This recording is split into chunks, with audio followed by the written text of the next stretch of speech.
Le 11 juillet, l'Ukraine a perdu un allié puissant. À l'âge de 71 ans, le sénateur de Caroline du Sud, Lindsey Graham, est décédé. Malgré des avis partagés sur sa politique, Lindsey Graham a été l'un des principaux défenseurs de l'aide militaire à l'Ukraine depuis le début du conflit avec la Russie. Lindsey Graham s'était rendu à Kiev pour rencontrer des responsables ukrainiens, dont le président Volodymyr Zelensky, juste un jour avant sa mort, et est resté fermement engagé en faveur du pays jusqu'à son dernier souffle. Même si le sénateur Graham est parti, son héritage restera. Le président Donald Trump et des parlementaires des deux partis veulent adopter des sanctions susceptibles de mettre fin à la guerre et de détruire la Fédération de Russie telle que nous la connaissons. C'est ce que Lindsey Graham aurait voulu voir se produire. Né dans la petite ville de Central, en Caroline du Sud, en 1955, Lindsey Graham est diplômé de l'Université de Caroline du Sud et de sa faculté de droit avant de servir dans l'armée de l'air des États-Unis. De 1982 à 1989, il a été membre du Judge Advocate General Corps, ou JAG Corps, la branche juridique de l'US Air Force.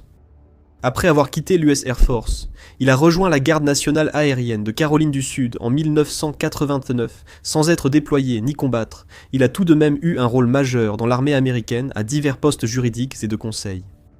Au début des années 1990, il est entré en politique, obtenant d'abord un siège à la Chambre des représentants de Caroline du Sud, avant de devenir sénateur de son État natal en 2003.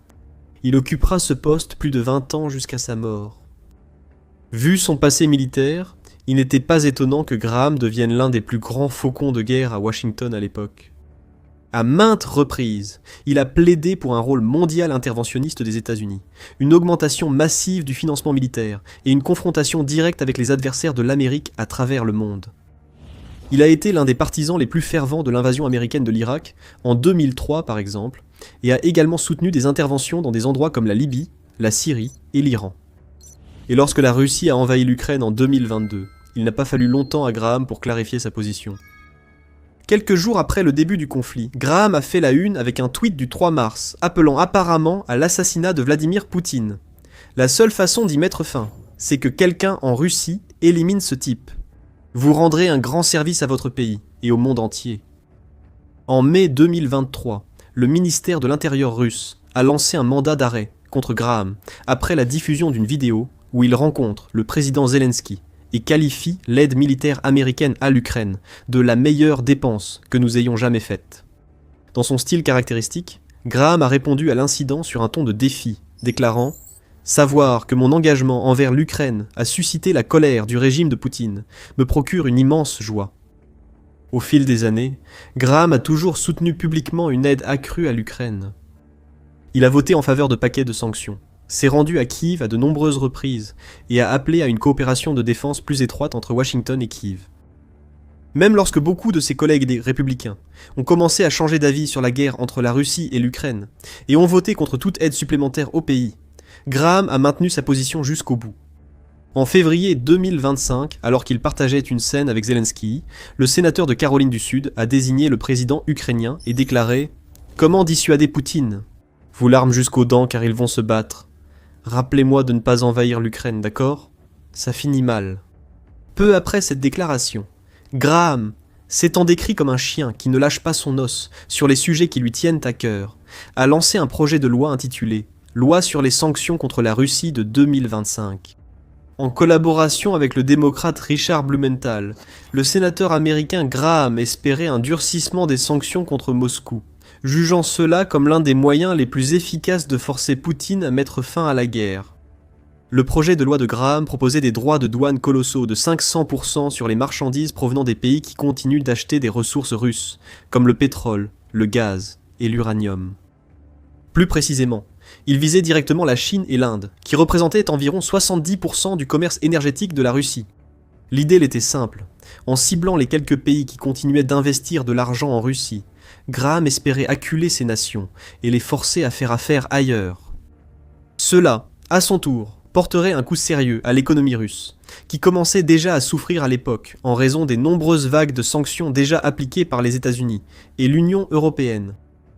Avec son économie en ruine, Poutine aurait de plus en plus de mal à continuer de réunir les fonds nécessaires pour poursuivre la guerre et pourrait, au final, se retrouver sans autre choix que de s'asseoir à la table des négociations et mettre fin au conflit.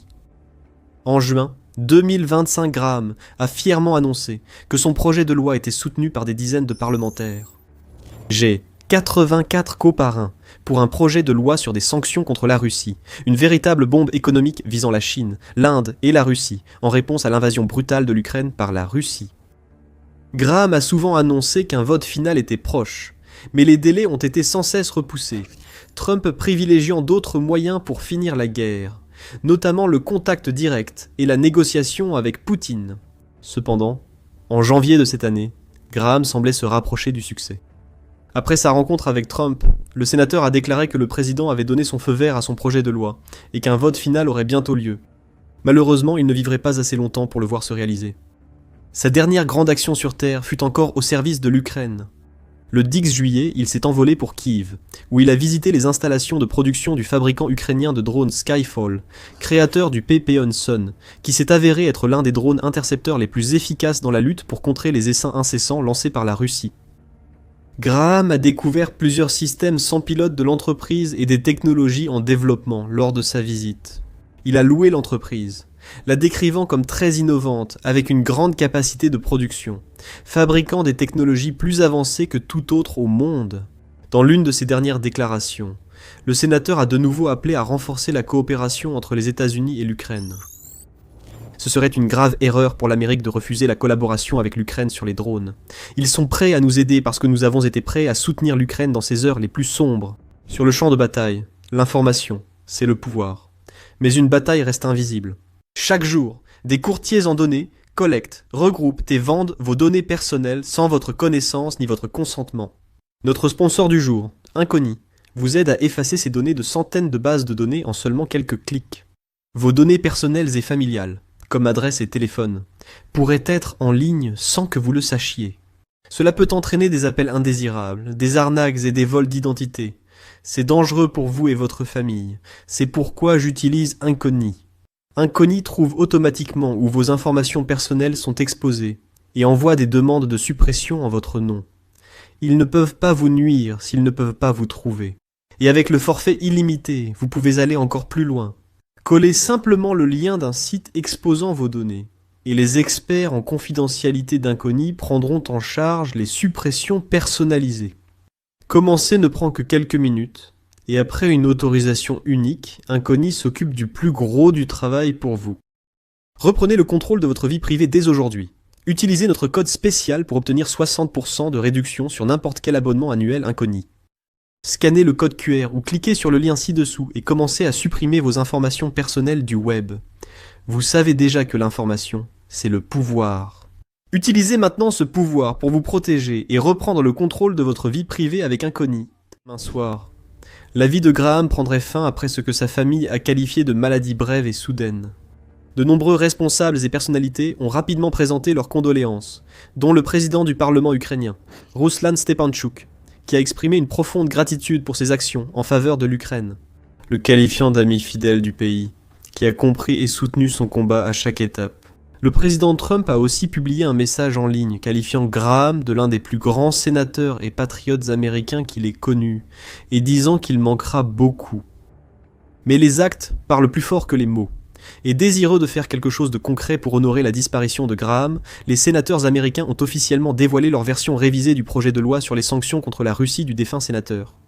Malgré quelques changements, le projet de loi de plus de 60 pages présenté par Graham et Blumenthal il y a un an reste une très mauvaise nouvelle pour la Russie. Et de plus, les législateurs sont impatients d'accélérer son adoption, beaucoup se disant convaincus qu'il pourrait progresser avant que le Congrès n'entame sa pause estivale d'août. Il a fallu longtemps pour en arriver là, après des mois de négociations entre les deux camps et la Maison-Blanche. Maintenant que le projet de loi sur les sanctions est à 2 doigts de devenir officiel, la Russie se prépare à un événement qui pourrait plonger son économie fragile dans l'abîme. Avant d'expliquer comment cela pourrait se produire et l'impact de ce projet de loi, si vous souhaitez plus d'analyse, abonnez-vous à The Military Show. Nous faisons cette analyse chaque semaine. Le projet de loi vise à faire pression sur Moscou en la privant de revenus pour financer la guerre contre l'Ukraine. Le conflit, que le Kremlin pensait résoudre en quelques semaines ou jours, dure depuis plus de 4 ans et demi, et est devenue l'une des opérations militaires les plus coûteuses de l'histoire moderne. La Russie a investi des milliers de milliards de dollars dans son armée, injectant d'énormes sommes dans l'approvisionnement, la production et le recrutement. Elle a subi plus d'1 million de pertes et vu d'innombrables équipements militaires, y compris des chars coûteux, des systèmes de défense aérienne et des navires, être rayés de la carte. Elle a aussi subi des frappes de drones et missiles de plus en plus dévastatrices sur ses infrastructures énergétiques, de nombreuses raffineries russes ayant été incendiées ces derniers mois. Ensemble, ces attaques ont plongé le pays dans la crise. Pourtant, la guerre fait toujours rage, ce qui signifie que la tâche de l'Ukraine et de ses alliés n'est pas encore terminée. C'est là que ce projet de loi intervient. S'il est adopté, ce qui semble probable étant donné le large soutien dont bénéficie le projet de loi de la part des sénateurs républicains et démocrates, le projet de loi imposerait de lourdes sanctions à de nombreux dirigeants politiques et militaires russes, y compris Vladimir Poutine lui-même, ainsi qu'à diverses entreprises publiques, oligarques et élites. Poutine pourrait se moquer des sanctions contre lui, puisqu'il mène toujours une vie luxueuse avec des résidences somptueuses et des jets privés.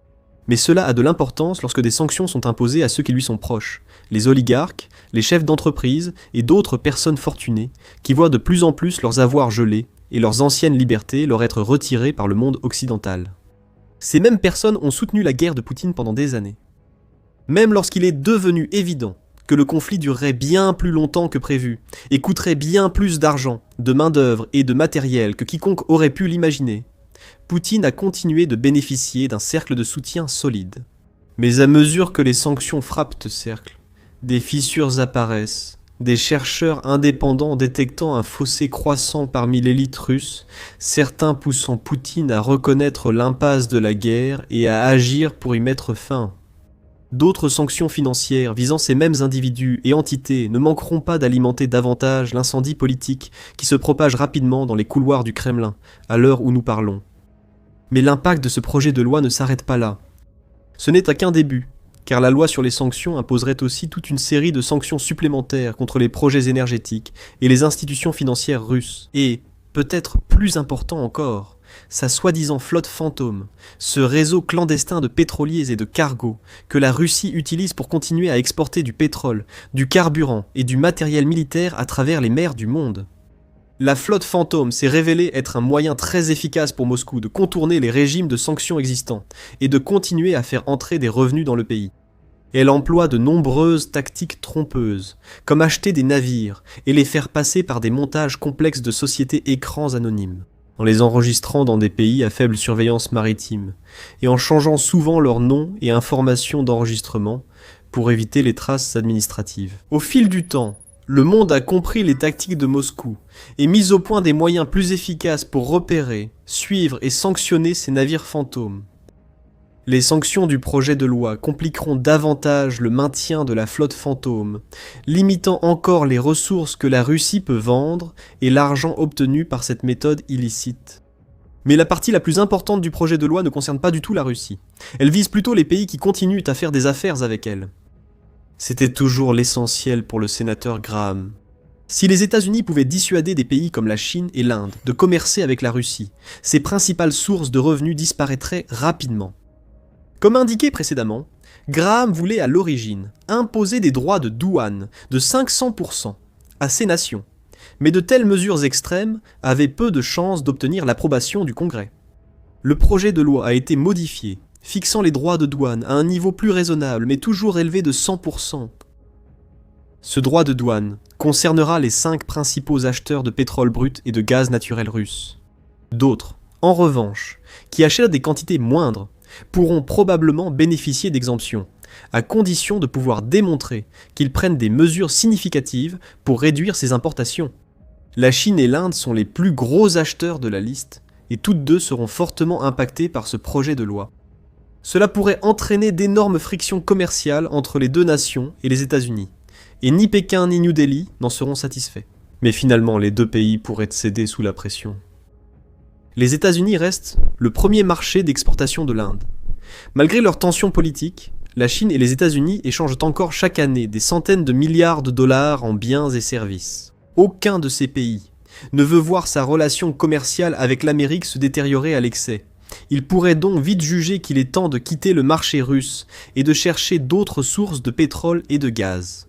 Et si cela devait arriver, la Russie se retrouverait soudainement face à la perspective redoutable de perdre deux de ses plus grands investisseurs. Deux des piliers les plus solides qui soutiennent son économie chancelante pourraient être retirés du jour au lendemain. L'impact serait stupéfiant, et les chiffres le prouvent. En mai de cette année, par exemple, la Chine représentait 38% des revenus d'exportation de la Russie, investissant environ 8 milliards de dollars dans le pétrole brut, le gaz acheminé par gazoduc, le charbon, le GNL et d'autres produits pétroliers.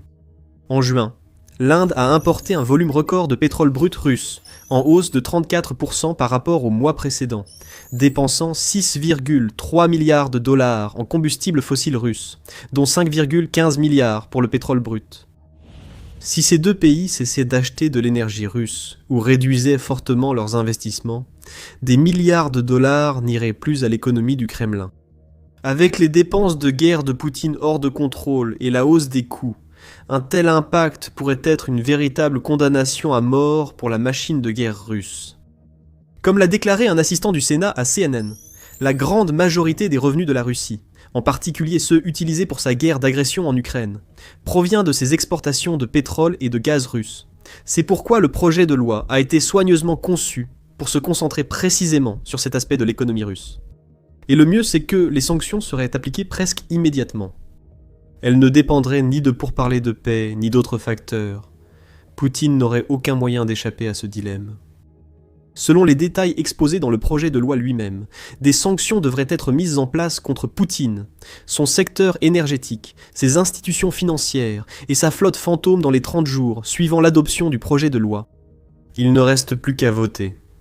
Pour l'instant, il n'est pas clair quand cela pourrait avoir lieu exactement, mais les représentants du Sénat se sont dit impatients et confiants quant à la tenue d'un vote dès que possible. Le sénateur Blumenthal a dit que cela pourrait être adopté avant août. Blumenthal a ajouté que le chef de la majorité au Sénat, John Thune, est prêt à avancer dès qu'il aura les voix, et que Blumenthal pense que les voix sont réunies. Des sénateurs des deux camps ont qualifié la législation d'hommage approprié à Lindsey Graham, dont on disait qu'il était tellement enthousiaste à l'idée de voir son projet de loi devenir une loi dans les derniers jours et heures précédant sa mort. Blumenthal a raconté avoir parlé à Graham le jour de sa mort, et ne l'avoir jamais entendu aussi exultant, car la Maison-Blanche soutiendrait enfin notre projet de loi sur les sanctions, après de longues négociations bipartites difficiles.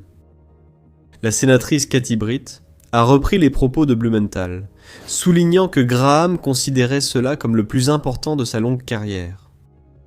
Malheureusement pour le regretté sénateur de Caroline du Sud, il ne pourra pas voir cela se réaliser.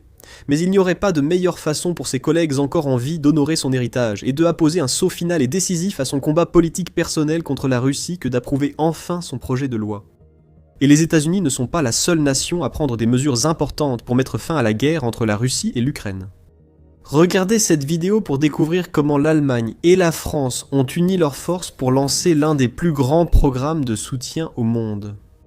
Pour voir comment les alliés et conseillers de Poutine se retournent contre lui, regardez cette vidéo. Pour plus de reportages, d'analyses et d'éclairages sur cette guerre et d'autres dans le monde, abonnez-vous à The Military Show. Merci de nous regarder.